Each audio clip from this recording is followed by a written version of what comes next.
Did you see that? 472. American 3130, go around, turn left in 250, Clementine 3000. Crash. This is alert 3. Crash. Oh, just terrible. Moments of sheer terror captured by air traffic control as a passenger jet and that military helicopter collided and plunged into the icy Potomac River in our nation's capital. Good evening, I'm Alicia Richards. I'm Valerie Pritchett. Thank you for joining us. Well, there are no survivors after a passenger jet collided with an Army helicopter last night just outside of Washington's Ronald Reagan International Airport. There were 60 passengers and 4 crew members on board the American Airlines flight. 3 soldiers were on the Black Hawk helicopter. The passenger flight left Wichita, Kansas last night and crashed just before landing around 9 p.m.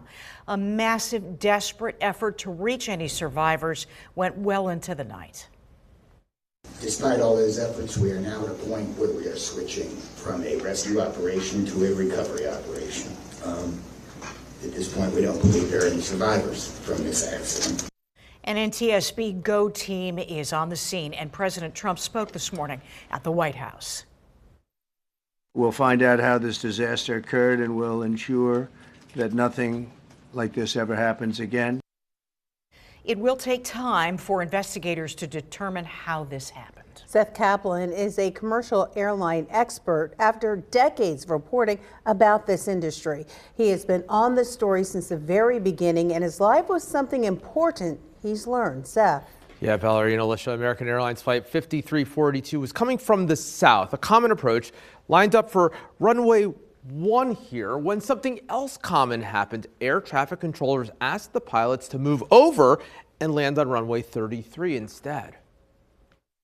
So we call it a circling approach. Airline pilot Ross Kaplan, who has made the same maneuver at Reagan National. Many times, yeah. Earlier in his career, when he flew smaller jets similar in size to the Bombardier CRJ 700, flown by PSA Airlines for American Airlines, that collided with the Black Hawk. Because in order to possibly accommodate all the traffic going into there, they have to make use of the runways that they have available. And smaller airplanes can more easily land on the smaller runway and do so safely all the time. Air traffic controllers asked the pilot of the Black Hawk, known to ATC as Pat 25, if he saw the CRJ. Pat 25, get the CRJ in flight. Pat 25, Pat 1 is CRJ. Instead, data seems to show the Black Hawk going in front of the commercial flight. Another possible preliminary focus, restrictions. Sources familiar with the airspace around Reagan say normally limit the Black Hawk to flying at an altitude of less than 200 feet where the accident happened. But we know PSA was at roughly 375 feet was the last transmitted altitude. And so, is it possible that the helicopter was also above, the altitude that they were supposed to be at in that area? That may have been the case, unfortunately. Suggesting the Black Hawk might have been the aircraft that was somewhere it shouldn't have been, which of course is not to assign blame to the Black Hawk pilot. Investigators will examine flight and voice recorders from both aircraft and key exchanges between the pilots and air traffic controllers. They'll look at whether the Black Hawk pilot mistook another plane for the CRJ. It's very difficult to spot aircraft against the backdrop of city lights. Reagan National among the many airports, including Harrisburg International, where military exercises take place alongside commercial traffic. The Pennsylvania National Guard telling us it's not yet ready to talk about that out of respect for the families of people who died in Thursday's crash.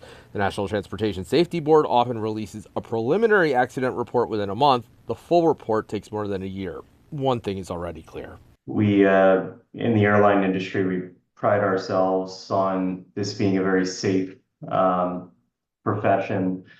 And, the last one among U.S. airlines was 2009. And you always hope that the last one was the last one. PSA Airlines is a subsidiary of American Airlines. So, by the way, is Piedmont Airlines, which has a maintenance and crew base at Harrisburg International. Both regional airlines, as those kinds of airlines are known, Valerie, have excellent safety records. Thank you, Seth.